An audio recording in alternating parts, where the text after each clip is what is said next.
G'day,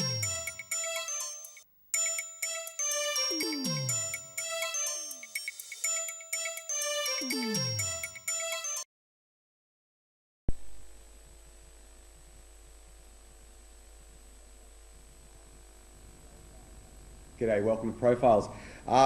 There's this old guy I'm about to interview who a lot of people know is this guy that owns the Star Hotel in Hoddle Street in Melbourne. The reason I actually want to talk to him, he's actually got a bit of a history to him more than just serving beer over the bar.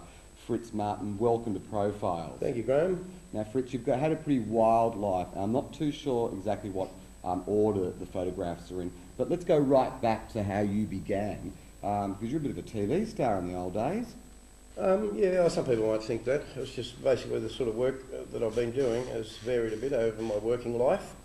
And it wasn't just a star, it's something I've been in with Andy for the last 5 years. But before that, I had the Thai restaurant, which was sort of a gay Thai restaurant in Hoddle Street for a few years. And before that, I had a wildlife park, also with Andy, same partner.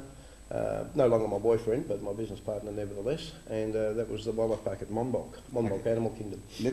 How many years were you and Andy together for? We met in 1974, so whatever that is. We actually met at the Dover, which was the only gay hotel in Melbourne at that time. Upstairs on opposite Trades Hall? That's it, yep. Of course, I was far too young to go for it, but I did know about it up those stairs. Yeah.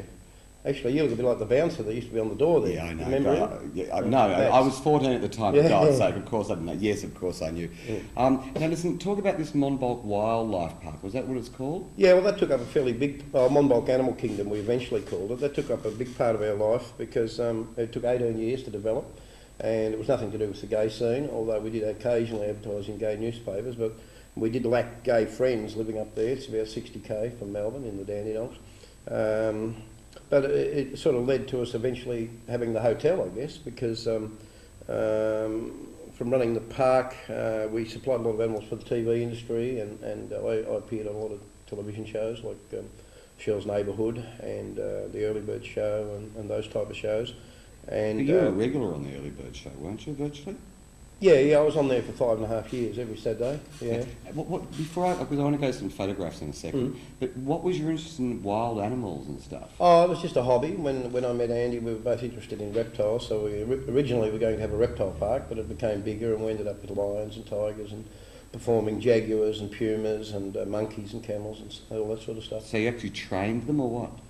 Yeah, we trained the animals. Yeah. We had about 300 animals. What did the old lefty, RSPCA mob think about people like you?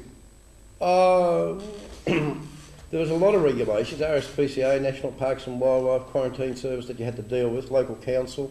We were always going to courts and tribunals, but we got through all that.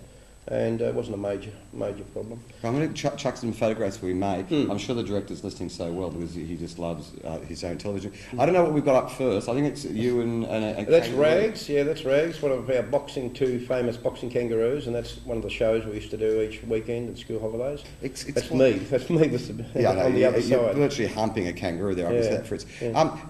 Do you train them to box or what? No. It's pretty natural for kangaroos to fight. They fight in the wild. And if you hand rear them, as we did with that one, they start to fight you. So we ended up using him in fight scenes, for instance, for Chinese films and American talk shows and Dutch television shows, all sorts of programs. And we did the original mini-series of Flying Doctors at Broken Hill, and we ended up using that kangaroo in about 40 films. But there must have been opposition around the country to you. Oh, yeah. Well, when you do that sort of stuff, you get criticism from the major zoos, but we got by that. We just ignored that. It's the same as running a gay pub. You get criticism from different factions, but you just go on. Go on. And can we go to the next photograph? I'd be really interested to see what this is a shot with neighbours. So neighbours filmed at our place a lot whenever they did bush scenes, and that was just a shot with the kangaroo and neighbours and the clipboard and some of the cast, I think. Okay, can we whiz through a couple of the other ones? Sorry guys, I know this is like community television. Yeah, well, I thought I'd bring a few of these in to give you some idea of what we used to do, but yeah, I'm interested also... I don't want to dwell on it too much, because it was a long time ago. I'm also interested, because I want to lead up to something in a second to embarrass you. But also some of the famous people. Oh, well, that's Ron Barassi. Barassi had a TV show for a while called Barassi's World, and he came out and did some stuff with crocodiles and snakes with us. Yep, let's keep going. Stop flashing them on and off so quickly, you bloody Channel 31 bad television people. Whack the next one up, Rob, go on. Let's do it, because I want to come into some other stuff in a second. Yep, we're waiting that. They're all screwing about. So, okay. Oh, there's one with What- Shirl. I did Shirl, about 80 segments on Shirl's neighbourhood. Right. The late Shirl, of course, now, very sadly. But Shirl was fabulous to work with, and we went into the studio, did segments, and he would come up to the wildlife park, and we're there straining a fence. Well, he's a Mount Waverley boy and a Spartan from Mount Waverley and a well-respected... Well, I knew Shirl from before because for a short stint before the wildlife park, I was a singer in a band, and we played at the same venues. But I'm not going to go into that because that was too long ago. No, there's nothing wrong with it because I've heard you sing before, Frits, and it's just bloody terrible. No? It was a long time ago. The voice is gone now. The body's gone, the voice is gone. Yeah, because looking at your body 20 years ago, you were thin and you were virile. Now you look like an old public that owns a pub, really, don't you? Yeah, and I feel like one. No, you don't. I know you got the flu today and all that kind of stuff. Can we go to the famous ones, please? Who's that? Oh, that's Kylie. That's about 15 years ago when Kylie was still... There was a publicity shot we did at the park for... Now, keep for Kylie neighbours. up. Keep Kylie. We don't care about Frits. Put Kylie up. I saw Kylie on the front page of B News this week, and I thought I must dig up some of her old photos.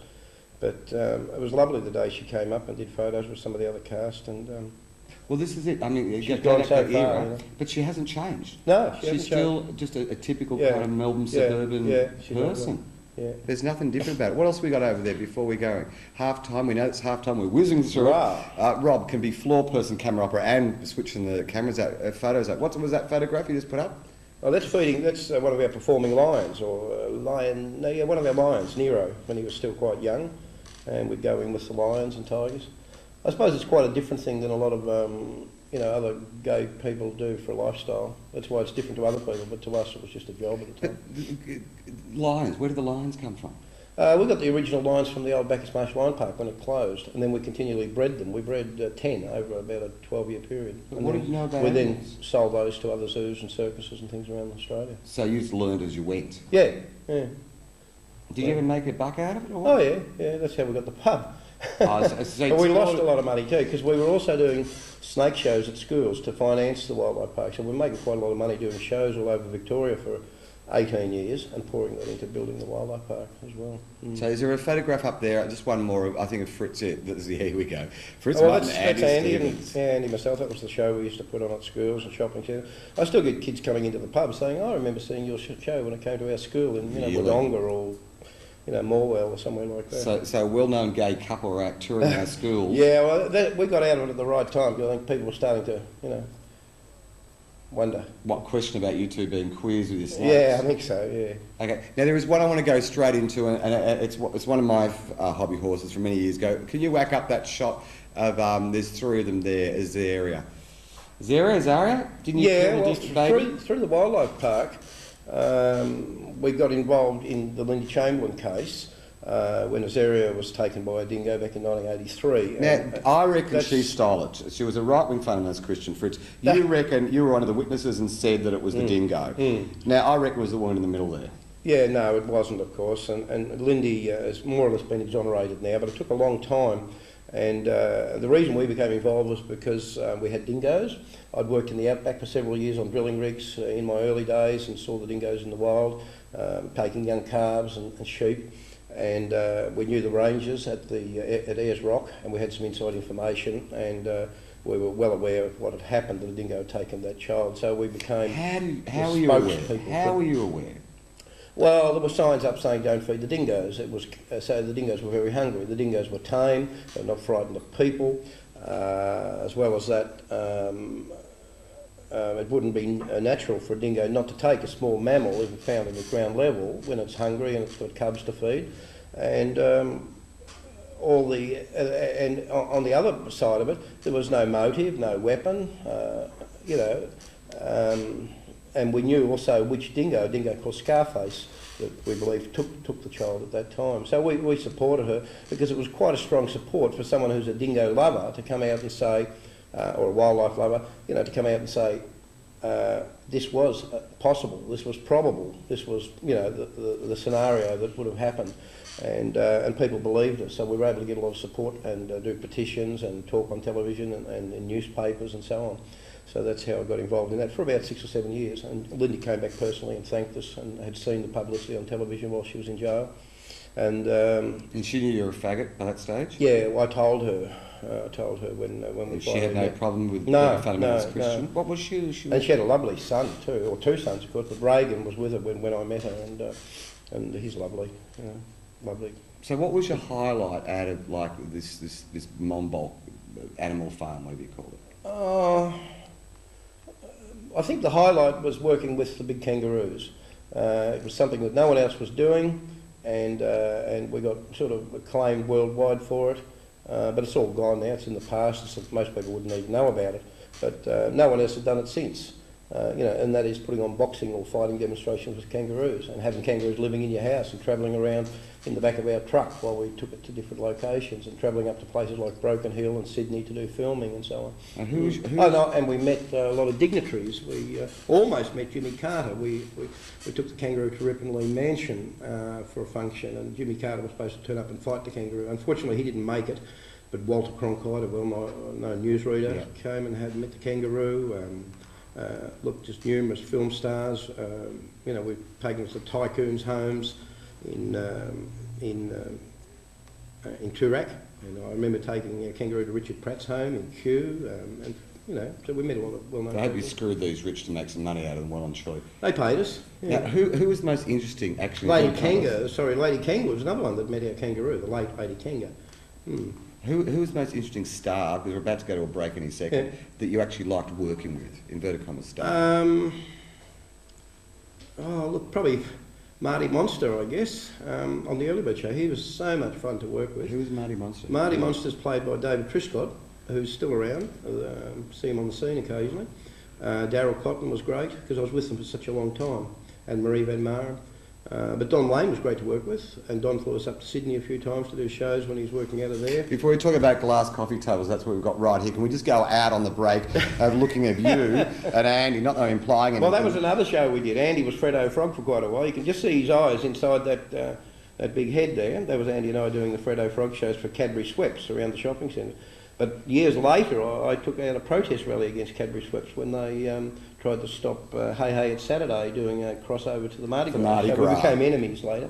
But at one stage we worked for the advertising company. Gotcha. Listen, we're going to be out of here in a second, and we're going to come back and talk about rally, because you have been involved in political activism, and we're going to get down to a few queer issues. This is Profiles. I think we're going out in a second. I'm not too sure, because we haven't got a floor person.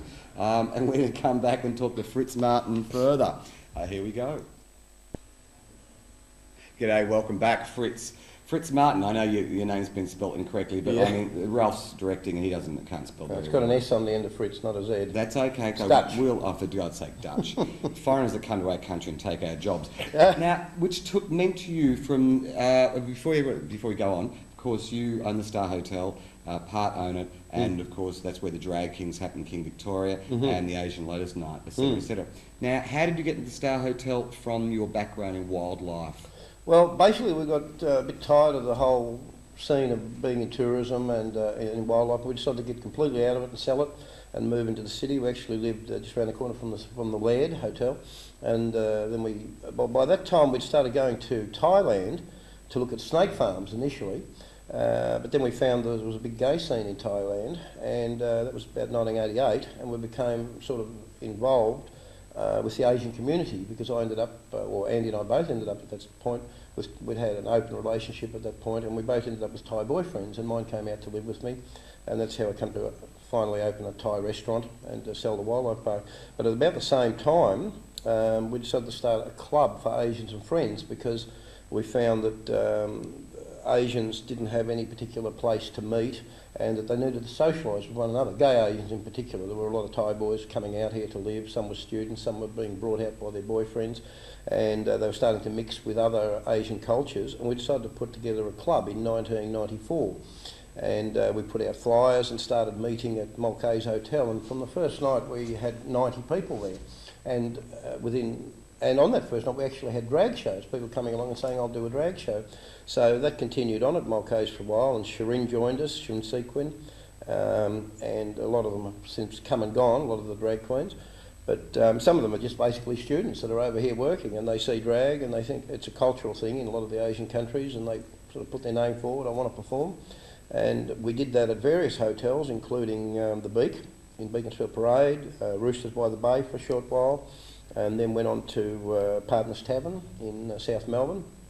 And at that point we realised we were running a big group of people, but running it in other people's venues, and it wasn't quite satisfactory. We didn't have the staging, the lighting, the sound, and in the end Andy and I decided the restaurant wasn't making a lot of money, so that we might lease a hotel. But we ended up buying the Star. It was a run-down little pub in Hoddle Street, and renovating it and closing it. It was formerly the Morning Star, and it was a bit of a bloodbath from what we've since heard.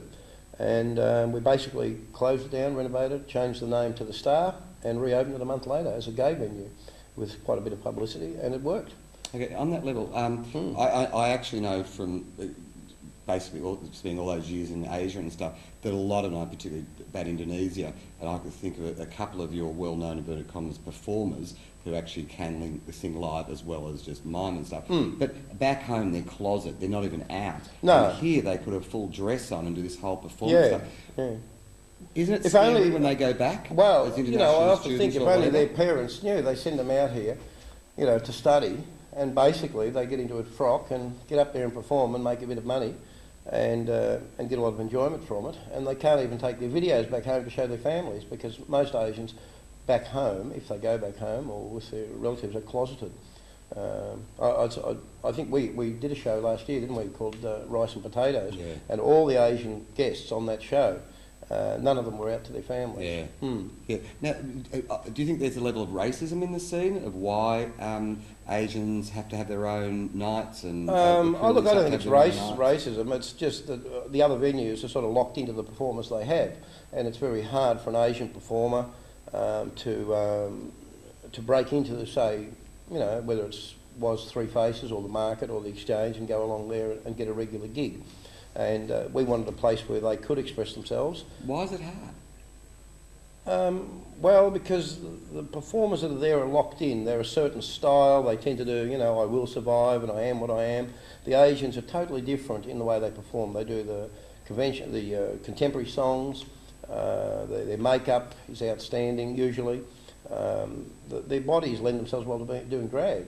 And I don't know. So instead of old fat white guys in dresses, you've got that's right, skinny slim Asians looking like real women. And they make very good performers. I suppose we've cultivated probably 50 or 60 drag performers in the last 8 or 9 years. Okay, now Drag Kings, every Friday night, King Victoria is the known drag king venue. Yeah, well, we were very lucky. In fact, you were one of the instigators that helped us, introduced us to the Drag Kings, and we're very lucky that they decided to move from the venue they were at, which was a straight venue that they weren't very happy with, to our venue, which we weren't doing much on the Fridays. And now we have a very, very busy Fridays with the Drag Kings, and they get a lot of media publicity worldwide. They have overseas performers come in and perform, and they have very good, talented performers from Melbourne that also perform overseas. So each Friday night, it's a really big night for us. Now, I want to get back to activism. You're obviously involved with the Azera Chamberlain. I want to tell you a few jokes off air about that stuff, because I still believe she stole the baby. No matter what you say about knowledge and dingo, I just like my ignorance. Yeah. Activism. The Cadbury Schweppes stuff. Yeah, well, that I took as a personal insult when I heard about it. The story broke in the Sydney Star Observer at the time. I think Susan Harvin was the editor at the time, and I contacted them and said, well, the factory's not far from our place, and we sold Schweppes products, and we decided to launch a sort of a boycott of their products, and we went further then and made some arrangements, and their signs outside their factory were defaced, and the pictures appeared in the paper saying that they were homophobic and so on, because what they basically did was, at that time, was say, if Hey Hey It's Saturday did a live cross to the gay and lesbian Mardi Gras, they wouldn't sponsor the show, which was basically saying gay and lesbian people are not good enough for their product. And I took that as a personal insult, and at the time I must have had a bit of spare time, and we decided to instigate a rally and publicity and try to get a boycott of their product. And it worked to some degree, because I notice even now at the Positive Living Centre that there are often Cadbury Schweppes products there. So I think there was some consolation in the end, and it never happened again. And it was the same year when all the politicians signed a petition saying they didn't want the Mardi Gras to go to air on the ABC at a certain time, and a lot of those withdrew. Because if this was a group of Aboriginals marching, or a group of ethnic people, Cadbury Schweppes wouldn't dare say, we're not going to support the airing of this product or the airing of this parade. But because it was gay people, they took it upon themselves to say we weren't good enough. So I could see the significance of that and didn't want it to continue, and took it as a personal challenge. And it was reasonably successful. When we finally had the rally, only about 80 people turned up, but there was quite a bit of media there. But for various reasons, it didn't go to air. And we heard later how that came about. It's because of all sponsorships and media and the way things perhaps can be arranged. But you know. Well, you're on Channel 31. Even if Campus came to sponsor us, we wouldn't cut this interview. You're also involved in another big issue, and I don't know whether I'm supposed to say this, because you know I still get death threats with the kind of work I do. You're talking about Jamie? Yes, I'm talking about Jamie Coleman. Yeah, well, I'm still involved with Jamie Coleman. I'm the convener of his support group, and I took that position on and set up a support group for him in 1999 when he was convicted of murdering a guy by the name of Francis Arnold, or Barry Francis Arnold, at Brunswick, West Brunswick. And I believe, and the support group and his family and his boyfriend all believe that he had nothing to do with this murder, and we've got evidence to show who may have been and who had a motive.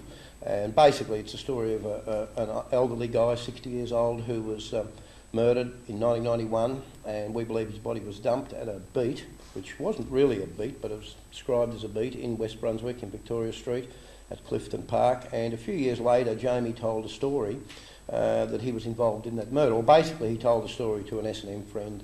They were playing a game of you tell me a bad story, I'll tell you a worse one, in order to extract information. Jamie told an old ex-boyfriend this story that he had committed this murder. And this boyfriend went on to tell a stepfather who was a former policeman, and he contacted police, and then Jamie was set up with an undercover policeman and taken to dinner after a few meetings and given a lot of red wine, and a story was sort of extracted from him along the lines of the first story, not knowing he was being taped. And a few days later he was charged with the murder of this guy, but it was a fictitious story. And it's clear who was involved in this murder, or who may have been involved, because for various reasons. For instance, it wasn't brought up in court or at the coroner's inquest, a lot of the things that occurred. For instance, the man was a millionaire and he was about to change his will, and the next day he was found dead. And a lot of the money that he would have had or should have had was unaccounted for after his death, and a lot of money changed hands, and a lot of statements weren't presented to the coroner. So the coroner was never given all the information, and then totally contrary information was given at the trial for Jamie in order to get a conviction. Totally contrary to the information supplied to the coroner. And we raised a lot of money, $25,000, through our support group, having fundraisers at places like Barracuda, the old Barracuda, the Peel. DT's donated money. We had a lot of functions at the Star. Club 80, where Jamie used to work, donated some money. And we were able to get an appeal, but I'd learned from the Chamberlain case that you cannot appeal unless you actually have new, fresh information.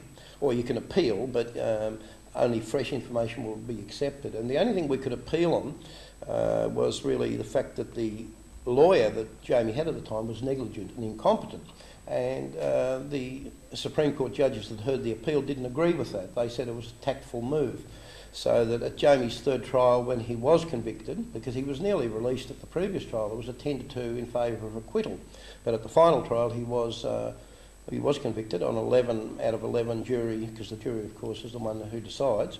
And the jury found 11 to 11 that he was guilty. Okay, and he's still in jail, and we're still trying to get him out. Fritz, and keep fighting, like all the other stuff. We're going to have to get out of here in a second, and hopefully you won't get another death threat from doing this interview.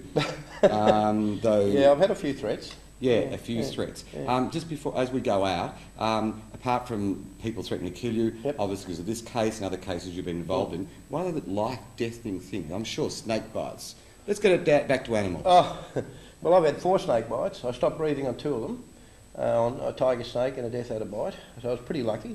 I nearly drowned once at Byron Bay as well, but I always wear my Buddha. And I'm basically Buddhist, and it seems to keep me going. And I've had a couple of other close calls, but I'm still here. Okay, this is Frits Maaten. Thank you very much indeed. Thanks, Graeme. If you're still living, we'll interview you again in the future. If not, that was Profiles with Frits Maaten. Thank you very much, Frits. Thanks, Graeme.